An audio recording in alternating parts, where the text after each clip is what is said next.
mga kabugtuang ko didakan Kristo. Didahan na pagtikang hanaton tuig liturhiko, hanaton siyahan naging sa urog amuan pagkatao han bugto nga anak han Dios an inkarnasyon. Nagpakilala hiya hanya kalugaringon nga amon bugto nga anak han amay. Naging pakilala liwat niya ang amay nga amo ang nagsugo ha iya. Nga didahan iya pagtutdo, naghimang rogi hapon iya nga ipapadara niya nga ang amay ang Espiritu Santo an parabuli. Han una nga Domingo, atong ginsaurog ang Pentecostes, ang katumanan han saad ang Ginoo in pagpadara ang Espiritu Santo. Kanya na nga Domingo, atong gisasaurog ang daw sugad han pag-usa hini nga tanan nga mga pagsalinurog pinaagi ng pagsaurog naton ang Santissima Trinidad. Ang pagsaurog naton sa nga Dios didahin tutulo nga persona. So naton pagsaurog ina daw sugad han agin buhat ni San Pablo didahiton aton ikaduha nga pagbasa. Ang pag-urusa han mga gintutdo ni Jesus, ang mga pagpakilala ni Jesus ang Dios. Nasa ni San Pablo ang grasya han Ginoo Jesucristo, ang gugma han Dios, ang pagkausa han Espiritu Santo. Siyahan ini nga pagpahayag ang tinatawag nga Trinitarian formula. Ang Ginoo, ang gugma han Dios, amay han Espiritu Santo. Diri kita siguro magpe-presume nga naintindihan gud naton ini nga misteryo. Kay hakon nga bahin, diri ini sugar itong kadako, itakon utok, itong utok ni San Agustin. Bisan nga ni San Agustin nga kinalahiya nga dako nga pagkatao didahan singbahan tungod an iya hibaro, ataas kaupay nga hibaro, kuti ay lagi hapon iya utok base i-contain itong misteryo, itong Diyos. Pero maaram kita nga ura-ura ka-importante itong aton pagtuo, itong Santissima Trinidad. Kay kung atong ukulawan, itong aton bugos na kinabuhi kumo mga Kristiyano, aada, didahini nga misteryo. Nagaampo kita, nagaampo ngani kita, nagtitigang kita pinaagi iton Santissima Trinidad. Hangaran ng Amay, ug ang Anak, ug ang Espiritu Santo. Ang ginuhuman naton aton pag-ampo, pagdayaw gihapon iton Santissima Trinidad. Himaya sa Amay, himaya sa Anak, himaya sa Dios, Espiritu Santo. Nagtitigang kita iton misa, hangaran iton Santissima Trinidad. Ngan ginbibindisyonan kita, ngan ginpapadara kita, in pagdara iton kalinaw ni Kristo, hangaran gihapon iton Santissima Trinidad. Iton nga tanan nga aton mga sakramento, kinsa sa urog naton, hangaran ang Santissima Trinidad. Ginbubunyagan kita, hangaran Amay, ug ang Anak, ug ang Espiritu Santo. Ginpapasaylo kita, hangaran Amay, ug ang Anak, ug ang Espiritu Santo. Iton mga kapadian, iton obispo, iton mga relihiyoso, kinkukonsagrahan hira, hangaran Amay, ug ang Anak, ug ang Espiritu Santo. So iton aton bugos nga kinabuhi, aada hailarom, iton gahom, ang Santissima Trinidad. Now, ini nga aton pagsaurog, usa nga pagpahinumdum ha aton, diri la kung ano iton Dios para ha aton, kundi kung ano iton Dios ha iya kalugaringon. Ang aton mga pagbasa yan nagpapahayag kung hino iton Dios para ha aton.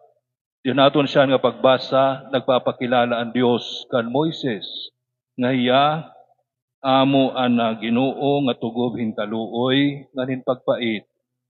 Diri madali masina nga nagpapakita hinda ko nga pagigugma ngan pagka matinumanon. Kahuman pala ini han mga Israelita pakasala, pinaagan ira pagsingbahan, bulawan nga baka o golden calf. Ngan gitalikdan nira anira ginsaaran kaupod han Dios. Kandida gihapon ini nga higayon, igin pakilala han Dios an iya kalugaringon para haira. Usa nga Dios nga tugo bihin kaluoy ngan pagpait. Usa nga Dios nga dako iton pagigugma ngan pagkamatinumanon kaniya saad kaupod kaniya katawhan.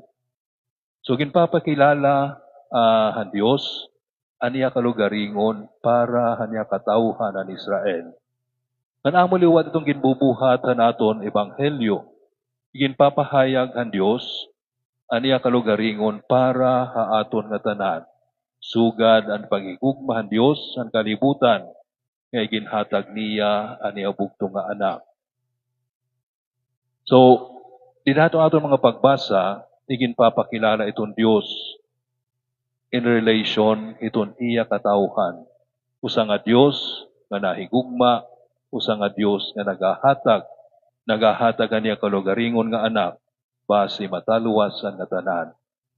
Pero aton pagsalinurog yan itong Santissima Trinidad, nagpapahayag diri la itong Dios kung ano hiya atubangan naton o para haaton, kundi kung ano itong Dios sa iya kalugaringon. Manamuliwat siguro niging pahayag ni San Juan, idahan niya epistola, nasa ring iya, ang Diyos gugma. Kahumaniya pamati han mga iginpahayag ang aton Ginoo, ngan pinaagihan bulig ang Espiritu Santo, inilalahiya nga ang Diyos gugma.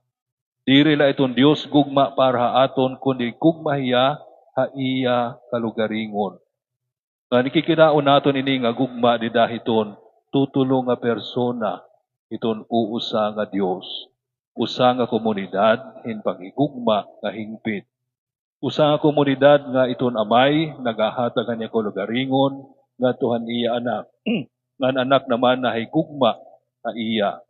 Ngan an personification na nira gugma amo an Espiritu Santo. So, ini nga Dios, ini nga uusa nga Dios, tutulong nga persona, usa nga komunidad, hin paghigugma. Ngan, importante nga hibaruan naton ini, tungod kay, dinahiton aton pagtuo, gisusumatan kita, nga ginhimo kita nga ladawan hini nga Dios. Himo ata ang tao nga aton ladawan, aton ladawan, aton hiya paghimuon. So kung itong Dios usa nga komunidad hinhingpit nga paghigugma, ginsusumatan kita mahitungod liwat iton aton kalugaringon. Kita nga nagsisingba hini nga Dios, uusa nga Dios in tutulo nga persona. Siguanin naton mahinumduman kung ano ba it kahulugan iton persona. Siguro iton persona, di dahiton iya pagkahulugan iton Latin, per, true, tapos sonare, sonar, sound. So pagyakan, true. So karigsingon nga ini nga Dios nagko-communicate. Nga dahiton iba-iba nga persona, di dahini nga uusa nga Dios. Ini nga Dios relational. Ini nga Dios usa nga komunidad.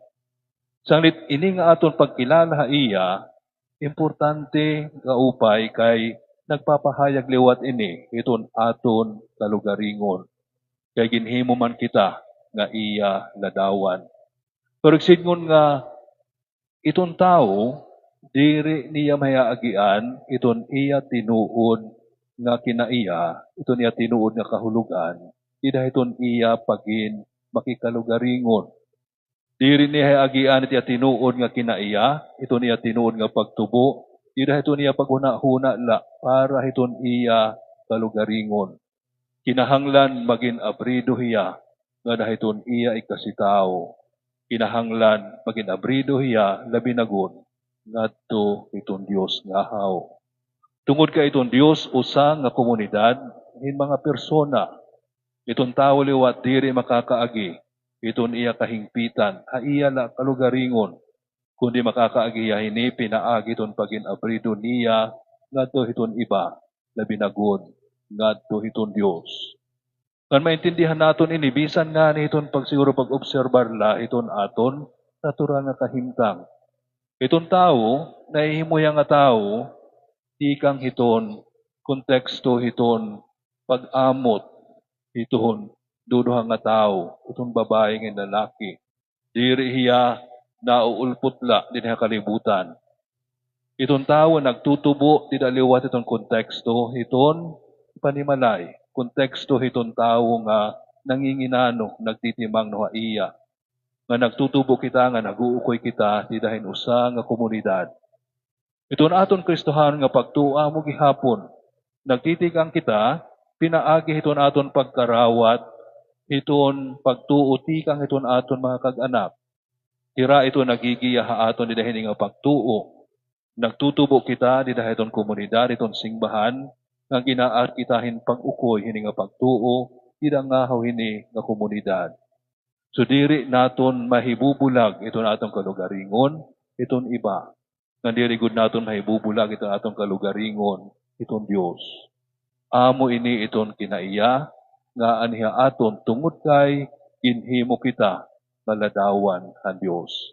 So daton pagsalinurog yan aton Santissima Trinidad, diri lang nagpapahinumdum ha aton kung hino iton Dios para ha aton. Nagpapahinumliwat ha aton nga nagpapakilala ha aton kung hino iton Dios ha iya kalugaringon. Usa nga komunidad in paghigugma. Ngan tungod kay ginhimo man kita nga iya ladawan, nagpapahayag liwat ini iton aton tinuod nga kinaiya. Kinaiya nga danay natatabunan iton sala, iton aton kalugaringon. Danay natatabunan iton aton pagasunod na iton aton mga ungara.